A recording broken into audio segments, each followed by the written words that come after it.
Hey, it's Jeff Zito, and thanks for checking out the Celebrity Jobber Podcast. New episodes air each and every Friday, streaming on Apple Podcasts, Spotify, or wherever you listen to podcasts. Please subscribe, would love a 5-star rating, and please leave a review. You can check out past guests and episodes up on CelebrityJobber.com. And Wednesdays, Celebrity Jobber rewinds all the way back to an earlier episode you may have missed. Going all the way back to February 10th of 2023. Celebrity Jobber rewinds with my guest, Bret Michaels from Poison. The Celebrity Jobber Podcast with Jeff Zito. If you like what you hear, please subscribe, give a 5-star rating, and leave a review. Check out all our past episodes on Apple Podcasts, Spotify, or wherever you pod.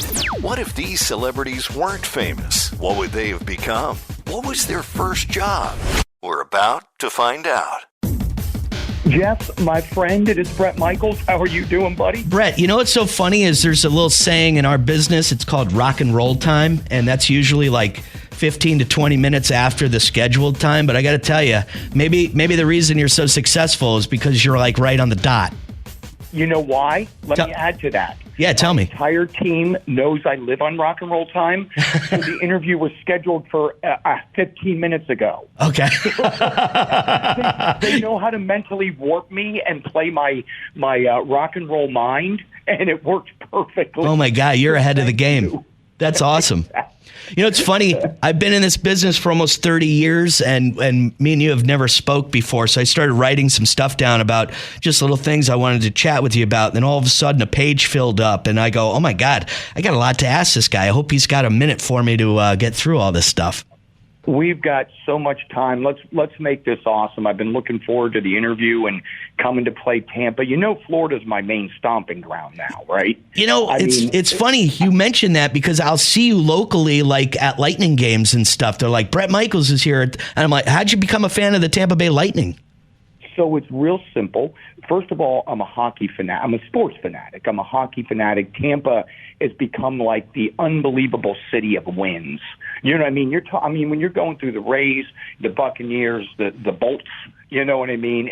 But it's a great, let me say this, I have a lot of great friends there, but Steve Griggs and everyone that is running the Bolts, such amazing people, and I brought my daughters down there. One of them, I flew them in for their birthday. Everyone treated us great, and you know I love my Florida vibe. I've made that very apparent, and it's just a good feel. It's good people, and it's like I said, that's what happened. Again, I'm born and raised in Pittsburgh area. I bleed the yellow and black. Right. But I still love coming down there for spring training. I do that there in Arizona.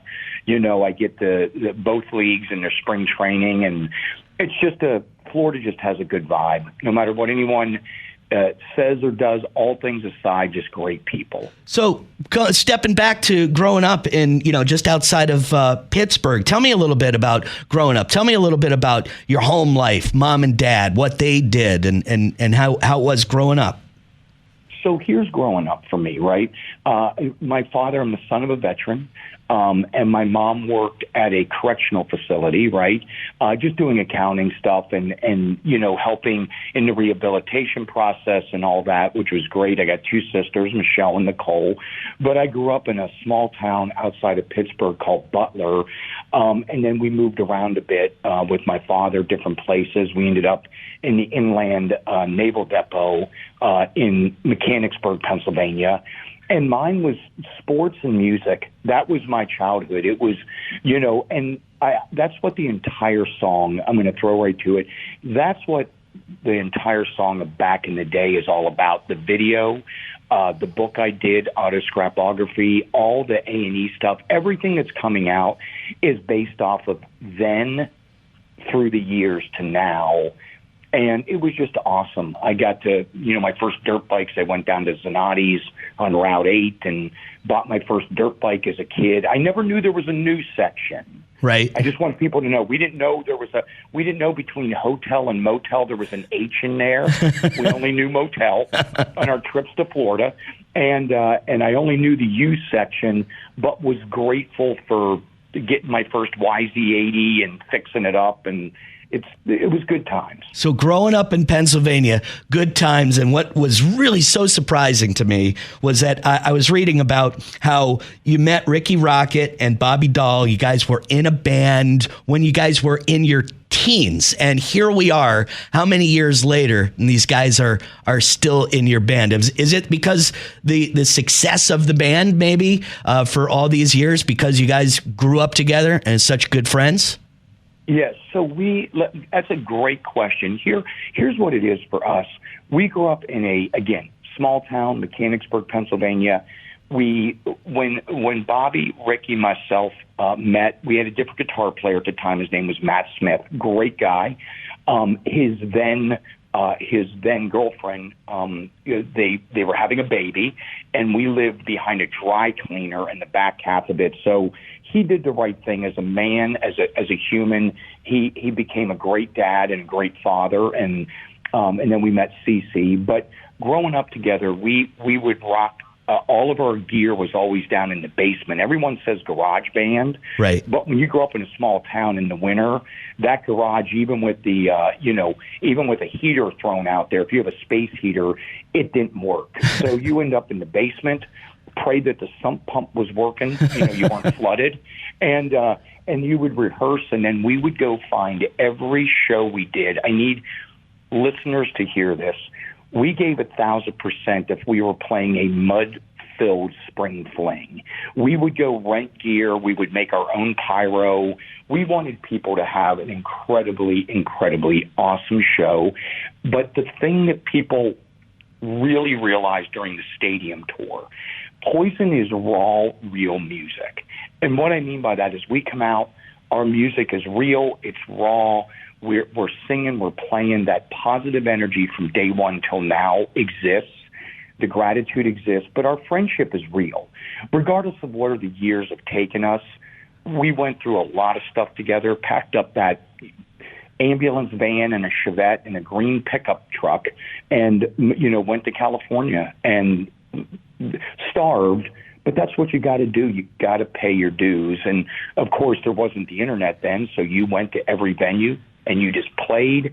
You shook hands. You told people thank you, whether there was one or 100. Right. There was more leaning towards one then. And then there's 100. I would start buying free beer for people, and then they would stay a little longer. And I'm not making this up. We played clubs in Detroit, and there'd be like 12 people standing back by the bar, and I'd buy a 6-pack of beer, and suddenly at least 6 of them were up near the stage. And then they started loving the music, and thank God we're still here to have a great time. The Celebrity Jobber Podcast with Jeff Zito. The Celebrity Jobber Podcast with Jeff Zito. Dude, have you ever thought back? I mean, you seem like a pretty introspective guy. You ever sit back and think about, like, man, if it wasn't for music, if it wasn't for Poison, what would I be doing these days? Do you ever think about that? Or is that just so much in the rearview mirror now? No, nothing for me. I'm a hands-on person. So if you were around me and you just hanging out, I'm a hands-on, get it done, rock, kind of person. I look at it this way. I am beyond grateful. Every day, I'm 1,000%. And that doesn't mean there's some days that suck. There's a few, sure. Between my diabetes and you hit the wall. We've done it a million times, but we bet on ourselves. I repeat this always. I bet on myself. And we went out there to L.A., and we were told no 1,000 times. Like, it wasn't going to happen. Every rose has its thorns. Sucks. This song's never going to hit. Here was a key word. Bret, I don't hear the nucleus of a hit on Talk Dirty to Me. There's no nucleus of a hit. That's hilarious. It was a hit. Oh, my God, I told you day one, baby, we loved you. You know how it goes. Oh, I sure do. Everyone loves you when it finally breaks through. However, having said this, and then I'll get to your actual question, here was the blessing here was the silver lining. Poison never once was asked to sell our publishing. No one wanted it. So we kept our record label was our own, and we kept all of our publishing. And who knew that was an amazing golden ticket? Who knew? In other words, then I didn't know enough about the business but that was the silver lining, and now it's a good day. Oh, without a doubt, it's a good day. Yeah, publishing is everything in your business, isn't it? It is, and touring. We love to tour, and we love to put on a great show. But I want to go back to the original question. You were talking about what would I do, and I said music will play a part in my life in every single thing I do. So I wake up, I'm working out, I put music on. I do this, I put music on. It's helped me.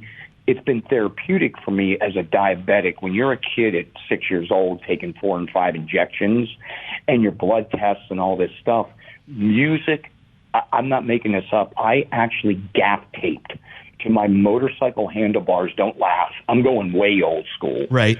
An 8-track tape. Well, you hit the top of it. It was like you smashed the top of it and it switched the tracks. Right. And then eventually I got modern and got a cassette.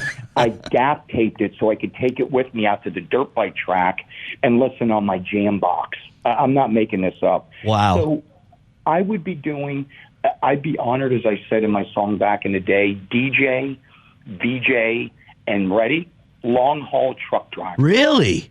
I love to drive more than any human, I think, on earth, or I'm up there in the top 10. I can get in my car and drive. I make my kids do road trips with me. The family sometimes look at me like, no. I'm like, come on.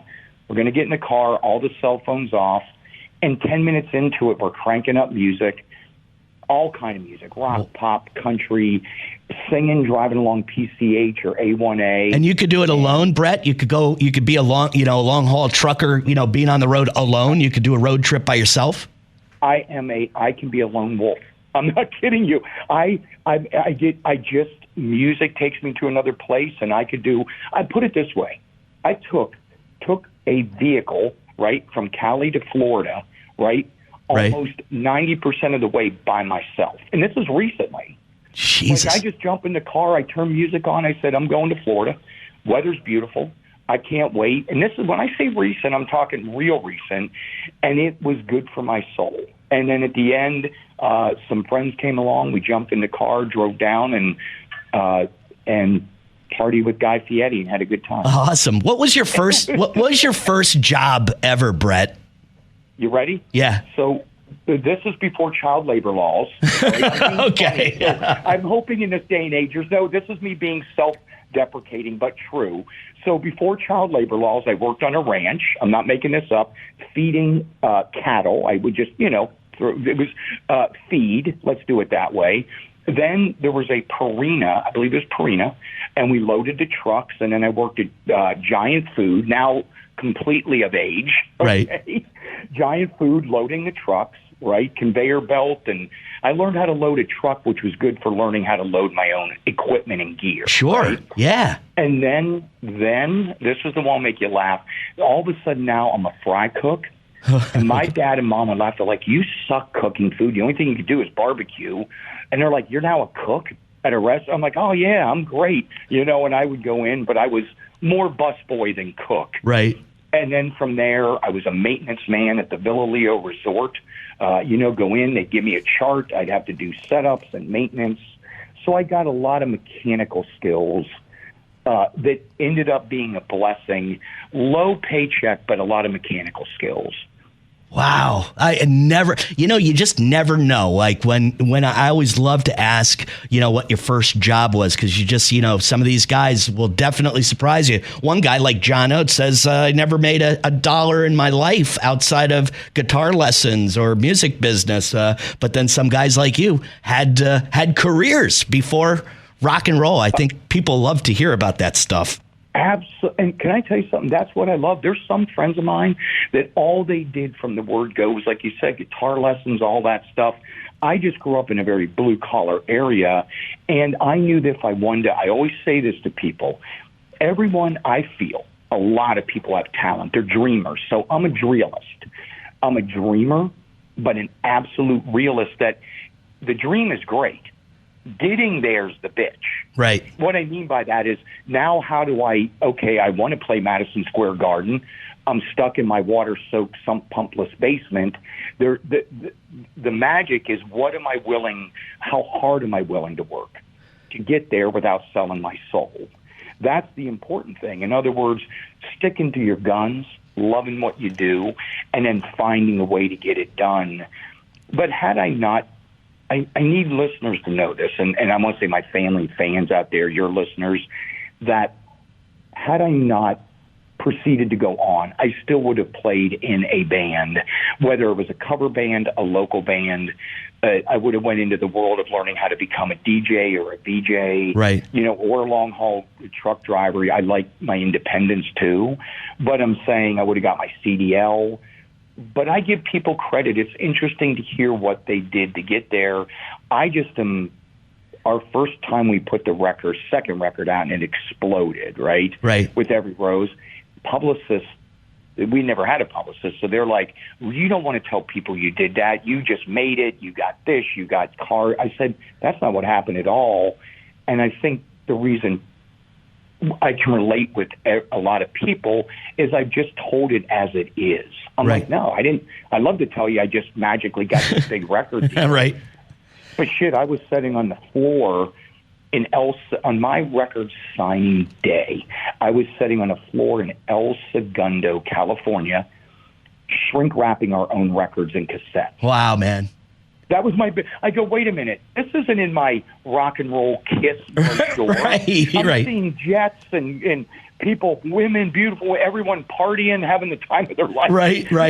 Champagne. I go, I'm sitting here with a cup of water or some kind of second-rate diet beverage. That's hilarious. Shrink wrapping album. They don't know that. People don't see that. They don't know the reality. That was my reality. I wish it was the other way. I hear you. The Celebrity Podcast with Jeff Zito. Celebrity Jobber. What do you think? You've gone from the 80s to now, and there's been so much that has happened to you.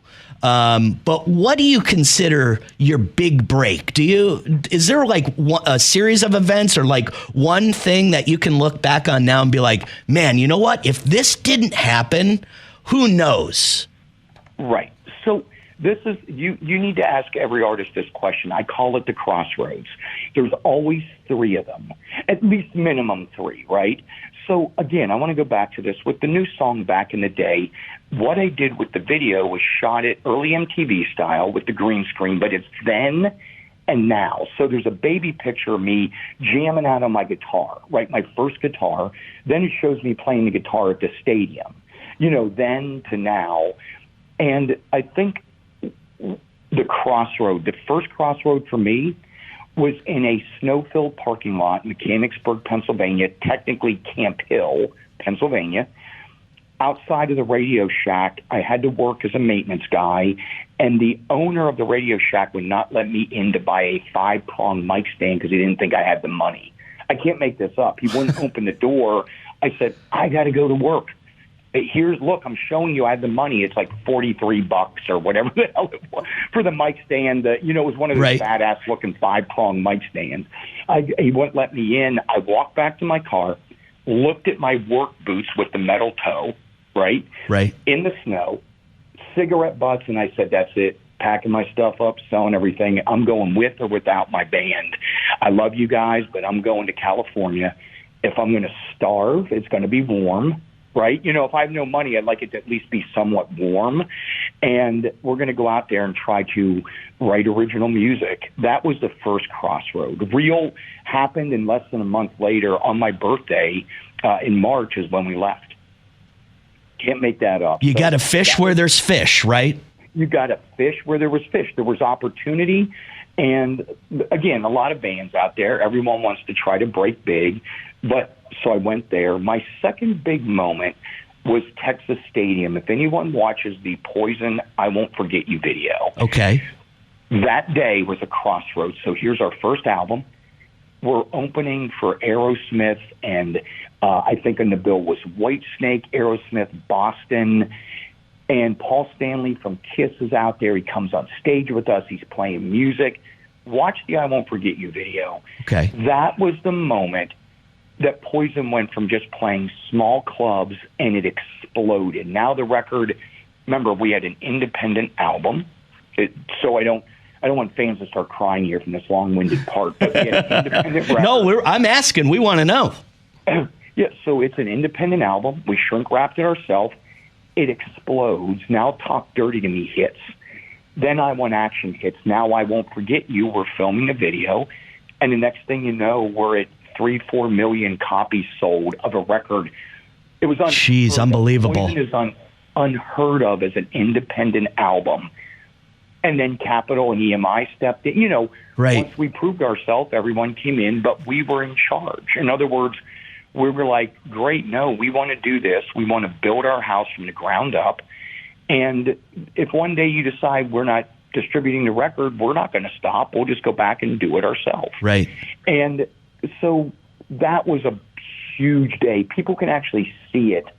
That's cool that it's actually documented. The day is documented. That is so cool. And then what was the third crossroads, Bret? Well, the third crossroads comes when all of a sudden, here it is. A third crossroads for me is in the reality TV world. I create a lot of stuff. I write a lot of stuff. Some of it people don't even know. Shows I've done, created, produced that are just shows that other people are doing, but I'm part of the executive producing or producing it. But all of a sudden, here I am. I'd done a few things like Nashville Star with Leanne Rhymes. Right. But I said I was doing this show called Rock Alone. Yes, sir. And I know it well. It was a crazy, fun dating show. I said, look, I beg you, my acting skills suck. I said, put it this way, I'm not putting De Niro out of work. Okay. That's all I'm going to tell you. I said, please let this be reality. Let me drive up on my Harley. Everything has got to be mine. The cars, the motorcycles, I don't want it to be my house because if we're going to wreck it, right? Yeah, it's great to wreck someone else's property. Yeah, you definitely don't want those girls coming to your house, no doubt. Oh, they were fun, and the girls were. Let me say this: total credit due. The girls were rock stars. They partied. They had fun. We told them all, look, I pulled up. I said, I'm not doing a second and third take. I'm going to pull up. I'm going to talk. I said, I don't know if we're going to find love, but we're going to find something. Let's go party.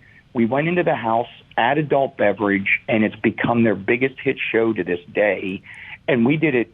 It was supposed to be a one-off show, 6 episodes, and ended up being their biggest show, and they would do 40 more of them. I just said after 3 years of it, I was, you know what I mean? It was great. I was happy, but left at the top of the game. Right. It's so incredible to me, like, and I mean this sincerely, and I know we've never spoke before, but I'm just saying, in your business, it's so difficult to stay relevant and to keep, music is cyclical, so things are hot in the 80s, not necessarily in the 90s, but you always kind of found a way to stay ahead of the curve and reinvent yourself. And for, I'd really admire you for doing that, because it's got to be so difficult. And then obviously, let's talk about the stadium tour. Has that come about where the biggest tour in rock and roll history is formed with the biggest bands, in the 80s that you couldn't dream of anything like this happening, and Motley Crue was broken up. So how did that all happen for you? All through the years, Poison has been on the road with Def Leppard, Joan Jett, Motley Crue. I went down solo with Motley Crue to Australia. They were great. Def Leppard's great, Joan Jett, and the new band, Classless Act, Brand New Rock. They're amazing. I was so happy to get on that stadium tour. What I mean by that is they knew we were going to be part of it. But like when we did our first, I don't know if you remember the first press conference when it launched. I do. We were all together in the room, and they asked me one simple question. They kicked off, and I looked at everybody and said, if I was not on this bill, I would buy a ticket to this concert. I don't care. I love music. So if Poison wasn't on this, I'd be buying a ticket to see this. Right. And Nikki comes up behind and goes, Bret, that's exactly, I don't need to say anything else. Nikki goes, that's exactly it. We all bring a unique style to that stage, and every band gave 1,000%. Everybody up on that stage gave their best, and the fans win. In other words, the listeners. And now there was, 4 generations of fans at those shows. Right. It was awesome. Bret, great getting to know you. Great getting to talk to you a little bit. And thanks so much for giving me your time this week. We need to clone more of you in this industry. Honestly, we need more of you to just keep this thing rockin', real, and relevant.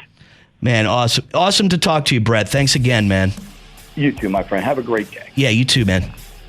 There you go, Celebrity Jobber Rewinds, episode 20, Bret Michaels from Poison. He probably would have been in a band, but more or less a cover band. You know, I think women would have still been throwing their panties at him on stage, but probably not quite to the level of panties that he gets thrown at him these days, you know what I mean? He said maybe he would have become a radio DJ or like a MTV VJ, but he said he loved to drive. So perhaps a career as a long-haul trucker. Could you believe that? Who knows? It could have actually happened, but it didn't. I guess he was pretty young because he was talking about child labor laws and his first job being on a ranch. Celebrity Jobber Rewinds all the way back to episode 20 with Poison's lead singer Bret Michaels. And all of our past guests and episodes you can find up on CelebrityJobber.com. Please don't forget to subscribe wherever you're listening, Apple Podcasts, Spotify. Please subscribe. Would love a 5-star rating. And if you could please leave a comment and or a review. Brand new episode drops each and every Friday. And this coming Friday,